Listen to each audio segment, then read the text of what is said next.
Joining us this morning, Kelly Clark from Titusville Area Hospital. Hi, Kelly. How are you? I'm good. How are you doing today, Luke? Good to see you this morning. Good to see you. And we have a special guest joining us here this morning. We do. We have Caitlin Metz. She is the Marketing and Communications Coordinator for CORE, which is the Center for Organ Recovery and Education that takes care of all of our organ donation here in our region. Caitlin, can you hear us? I can hear you, but that's it. I don't. If there's somebody else on, I don't have anybody else. We've got Kelly Clark here with us Hi. as well. Hi, Kelly. Can you hear me? Yeah, I don't hear her, but I hear you. Oh, I'll work on that. Okay. Well, Caitlin, you're with CORE. Yes, I am with the Center for Organ Recovery and Education, CORE, and I'm glad to be here to talk about National Donate Life Month. Kelly, let's set this up, and then we'll go back to Caitlin. Yes. So this is April, and it's National Donate Life Month. We partner with CORE at Titusville Area Hospital, and we put on a lot of different events throughout the month of April just to engage the public and our staff for the importance of organ donation. And we had Spirit Week last week, which included a flag raising. We had a family come in and talk about their own personal experience with organ donation. We painted rocks. We had a walk in Roberts Grove. So lots of fun things that we did for that week just to really raise awareness of the importance of organ donation. Caitlin, from your perspective, tell us about your job and the importance of CORE. So CORE, for those of you guys who don't know, we are what's called an organ procurement organization. We serve Western Pennsylvania and West Virginia.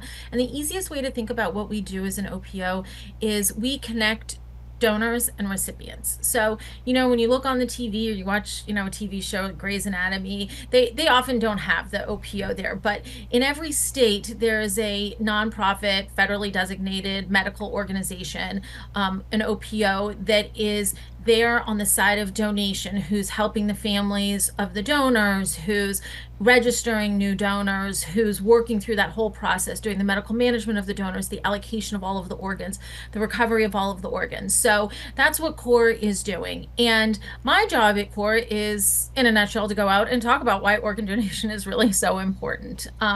Right now, we have more than 100,000 people in the United States who are waiting for a life-saving organ transplant. About 7,000 of them are here in Pennsylvania. So it really is a critical need that we have. And unfortunately, in Pennsylvania, only about 50% of people who can register as organ donors when they go to the DMV have taken that step to do it. And that's, less than the national average. Wow. Nationally, it's about 60%. So we have a lot of room to get better, Pennsylvania.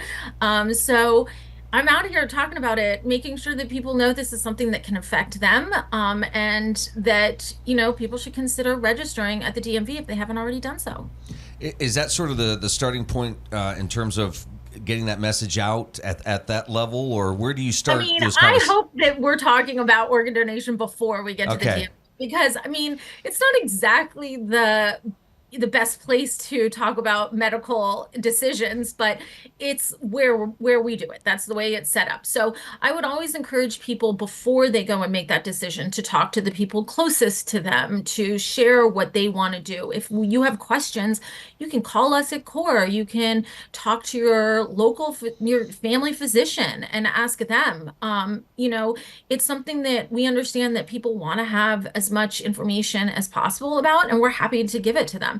Especially because I think once people have their questions answered, any barrier that would have been keeping them from registering is gone. It's a very easy thing to drop those barriers with facts. We just need people who have those questions to ask them so we can answer them.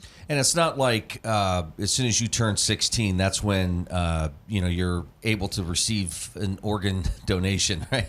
So you're talking these conversations should be happening much earlier than that. Much earlier. I mean, my kids, now granted, this is what I do for a living. So when my kids turned 16 and got their driver's license, I mean, I was like, you are signing that. And we were all excited taking pictures. But in people who don't work in donation, I am hopeful that you're talking about it a lot earlier. I mean, whether or not it's in your church or youth group or some, talking about it there, talking about it at school, talking about it just with your family members.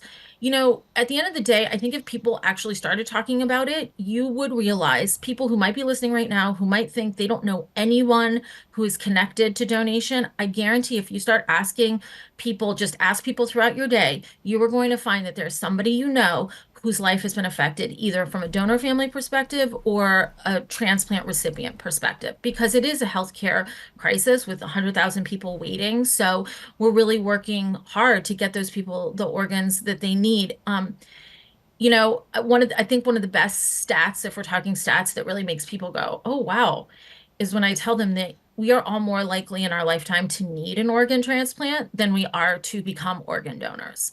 So you got to Wow. ask yourself, like, wow, yeah, if it affects me, maybe I should sign up. And that's not meant to discourage people from signing up, because we do have new innovations all the time that make people that you might not think would be able to donate. We had a 95-year-old organ donor last year. I wouldn't count yourself out. I would just say, hey, if I hope that someone would be there for me if I needed it, then I would encourage people to register. So, what keeps somebody from checking that box? What are conversations you hear or have had yourself with folks? I mean, the biggest ones I hear is either people think that they're either too sick, too old, too unhealthy, they have their own conditions, or they're over a certain age.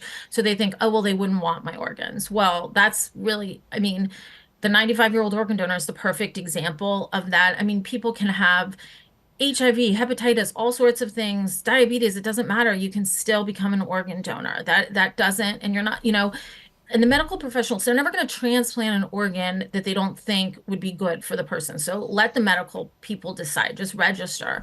But that's the biggest one I hear. I've heard that from my own parents. And once I told them that that's not true, they were really happy to hear that. A third of all organ donors every year are over the age of 50. So age really is not something that you should count yourself out for.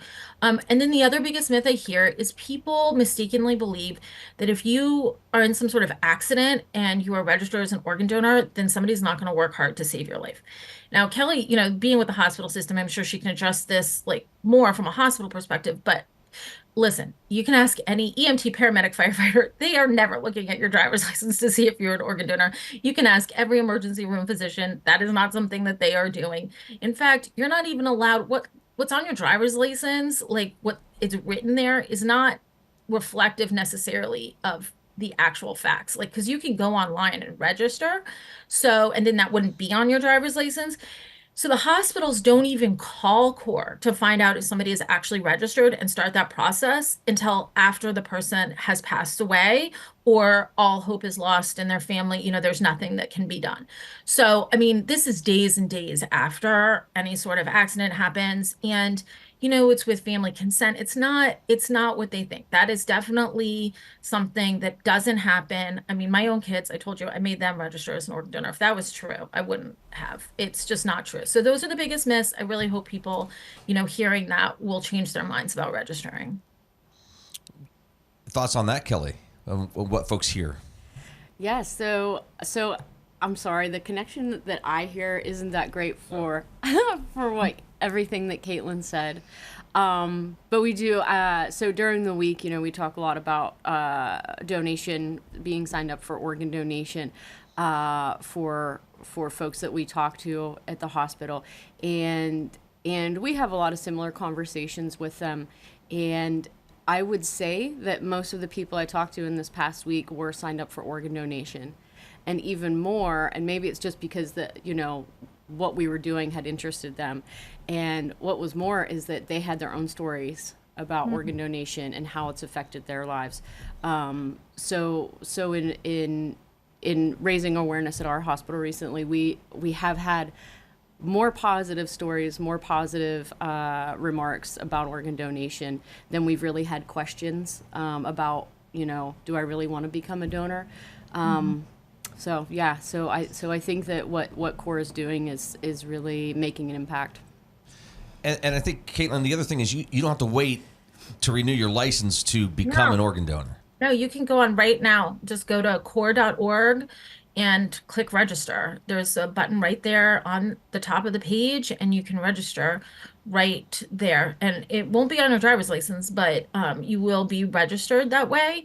And then another thing to remember is in Pennsylvania, you have to, every time you renew your driver's license, you have to check that box again. So it's not like if you're already an organ donor and you see that, you think, oh, well, I'm already registered. You have to check it each time. But if you forget or something happened, again, just go online, core.org, and you can register right there. It takes like 90 seconds, really easy. Is any part of this just kind of the fact that people think that they're going to live forever and Yeah. an emergency is not going to happen to them, but when it does, obviously it can create very stressful time as families are trying to struggle with what just happened. You're being asked a million questions, Yep. and then this very important conversation's trying to sneak in there, and just trying to break through and say, hey, you know what? Here's an opportunity for your loved one to help others. You are 100% right.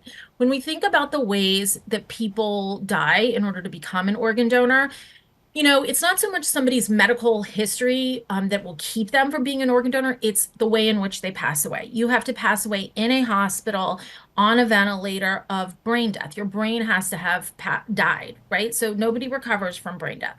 So very few people die that way. It's about 1% of all deaths. So and they're very sudden. So think about things that happen where that could cause. So that's, a car crash or maybe somebody drowned or something like that, something that's sudden. So when if you're going to be an organ donor and you die in that way, it's going to be something sudden. Your family you will not have had that opportunity, where you have this end of life care and you're able to get everything in order.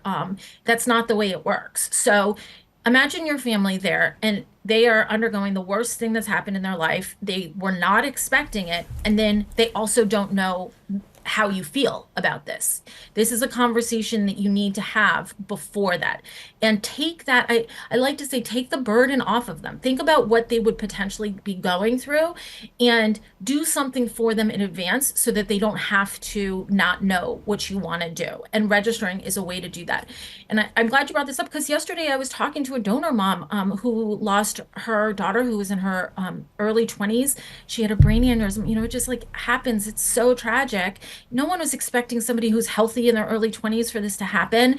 And she said that having had that conversation with her daughter about organ donation, that when we came to her and talked to her about it, it made it like she felt like her daughter had already told her. Her daughter had already told her. She felt like her daughter was guiding her in that helped her through the process of a tragic event, was knowing what her daughter wanted, being able to follow up on what her daughter wanted, and that it was giving her comfort in the months. I mean, her daughter's only been, gone for a couple of months, and it's really been helping her just in these months.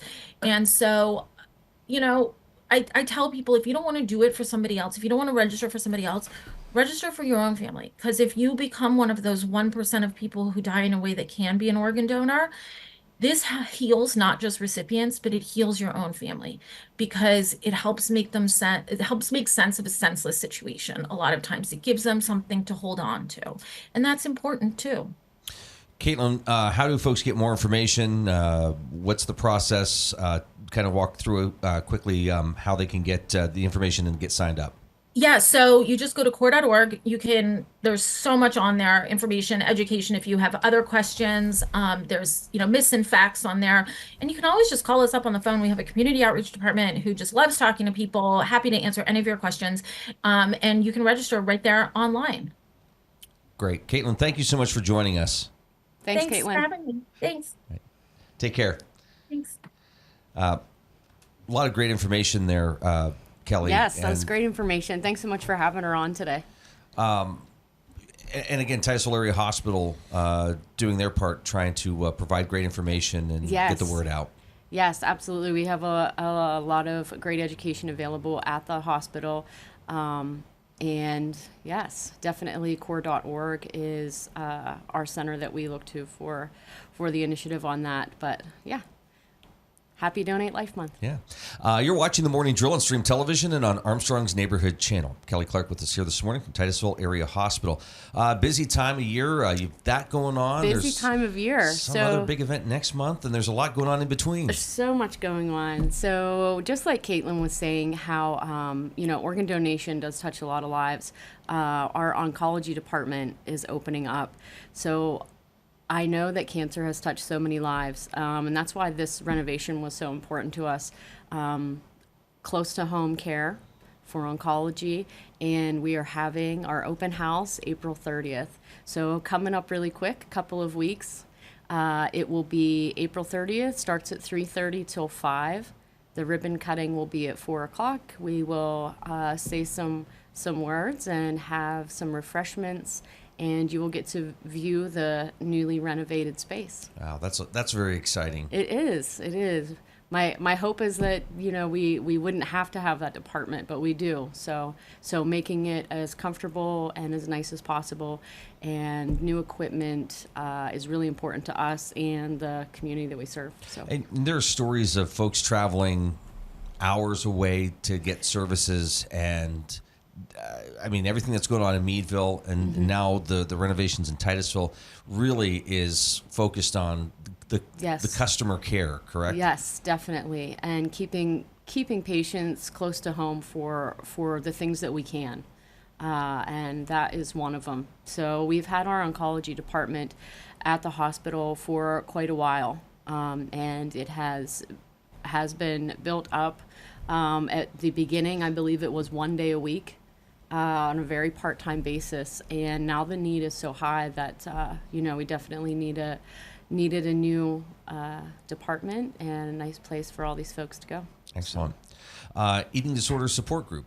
Yes, so Amelia Finnere is leading a support group. This will be a monthly support group. The next session will be on April 25th at 4 o'clock. That's located right in the hospital, in the boardroom, which is in the basement. You don't have to sign up for this. You can just come. If you didn't come to the last session, it's fine. You don't have to come to all the sessions. Just being there, offering support, that's what she wanted to get started. And if you're not ready for the support group, if you are looking for more of a one-on-one support for your eating disorder, Amelia can accommodate that as well. So you can just give the hospital a call and ask to speak with Amelia, our dietitian there. Okay. Just a quick call and you're signed up and ready to go. Yes. Okay. So, yeah. Now. Ta-da! Golf. So we are very excited. We are having our golf outing May 22nd. So it is creeping up very quickly. We've been, I was going to say, we're busy planning. We've been busy planning since January. So probably since the last golf outing. What's that? Yeah, since the last golf outing. Mentally taking some notes, right? No, it doesn't. Yeah, because we see things, we're like, that would be great at our golf outing. Or we, think of a vendor that might want to play. We'll be like, well, let's remember him to send our golf information to. So, well, I was watching the Masters over the weekend, so I was all ready. Yeah, everyone's so excited now. So, everyone's ready to go. I hardly ever golf, and I even golfed on Sunday. Did you? Crazy, yeah. Wow. So, any room for teams, or is it full? We're pretty full. Okay. We're pretty full. We're still looking for a lot of sponsorship. So if not a golfer, but you do want to donate to the cause, we have tons of sponsorships available. We do have a couple of teams available. If you're a dinner sponsor or a lunch sponsor, those spots come with a team. So if you signed up for one of those, you are definitely going to be able to golf. So yes, just looking for sponsorships, and even if you're not maybe looking to do, our whole sponsorships are $350. If you don't want to do something like that, we have a prize sponsorship of $150, and we also are accepting gift cards, baskets, anything that you could donate that we could use as a raffle prize. We have a really good raffle, Chinese auction type raffle there, and a lot of door prizes for the golfers. So yes, we are definitely able to pick up anything that if you have something and you're like, I really don't want to run it up to the hospital, we'll come to your place and get it. You know, the money raised, I mean, we could spend hours probably talking about the projects that helps fund a lot of great things happening at the hospital. Yes. So as you know, we have been talking about it since last year, but the oncology renovation was definitely, a big push towards golf. And we have had a lot of success, and we are closing that campaign because our renovation is completely done. So all of the monies that we raise for this golf outing will go towards patient care services at the hospital. That's fantastic. Yeah. And again, for those who signed up to play, great. But there's sponsorship opportunities, so you can keep yes. Keep all the great things going at the hospital. Yeah. We get so many great compliments on our outing that it moves pretty fast. We feed you well. It's a lot of fun. So if you haven't golfed in it yet and are thinking about it, like I said, we still have that dinner sponsorship or lunch sponsorship open if you want to give it a try. Okay. If somebody wanted to golf and they know that it's pretty well full, can they get on a waiting list just in case? They can. Okay. Absolutely. We our deadline for golf is for golf teams is May 1st. We accept sponsorships clear up until the day of the golf outing on May 22nd. But if you just want to wait and see if a spot opens up, you can definitely send in your registration. April is National Donate Life Month. Register as an organ tissue by going to core.org? Core.org, yes. /register. Oncology Open House, April 30th, 3:30 to 5, ribbon cutting at 4. You've got eating disorder support group. That's on April 25th at 4 o'clock. Yeah. And then, of course, golf next month. So golf next month. I know. It's happening. What's not going on? I don't know. A break? That's why I'm here. This is my break. Well, it's good to see you this morning. Yeah, thanks so much for having us. If folks have questions, want more information, how do they get hold of you? You can call if it's about golf or really anything. You can call my office directly. My line is 827-1060. You can also call the hospital directly, and they will get you to wherever you need. Good to see you. Good to see you. Thanks, Luke.